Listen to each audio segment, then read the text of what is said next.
பரிசுத்த நாமத்திற்கு மகிமை உண்டாகட்டும். மகிமையான ஒரு காலையிலே உங்களை சந்திப்பதிலே சந்தோஷம் அடைகிறேன். நீதிமொழிகள் 12வது அதிகாரம் 21வது வசனம் சொல்லுகிறது, நீதிமானுக்கு ஒரு கேடும் வராது, துன்மார்க்கரோ தீமையினால் நிறையப்படுவார்கள். நீதிமானுடைய ஆசீர்வாதங்களை இந்த நாட்களிலே நாம் தியானித்துக் கொண்டிருக்கிறோம். நீதிமானுடைய ஜெபம் கேட்கப்படும்.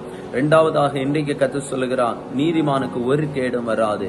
பிரியமான தேவ பிள்ளைகளை, இந்த உலகத்திலே பலவிதமான ஆபத்துகள், தீங்குகள் இந்த உலகத்திலே நடந்து கொண்டிருக்கிறது.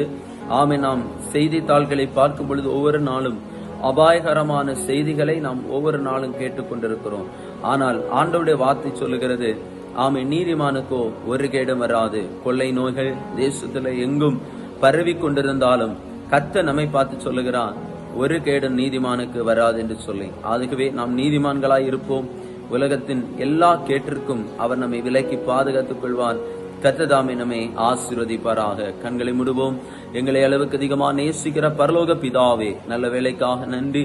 நீதிமானுக்கு ஒரு கேடும் வராது என்று சொன்னீரே ஆண்டவரே, நம்முடைய வசனத்தின்படி எந்த கேடும் இல்லாதபடி கர்த்தர் நீதிமான்களை பாதுகாக்கிறீர்.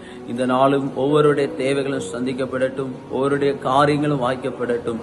ஆசீர்வாதங்களை உடைய பிள்ளைகளுக்கு கொடுத்து நிறைவாக நடத்தும். ஒரு குறைவில்லாதபடி இந்த நாளையும் ஒவ்வொருவரையும் ஆசீர்வாதமாகவே கர்த்தர் நடத்தும்படி ஜெபிக்கிறேன்.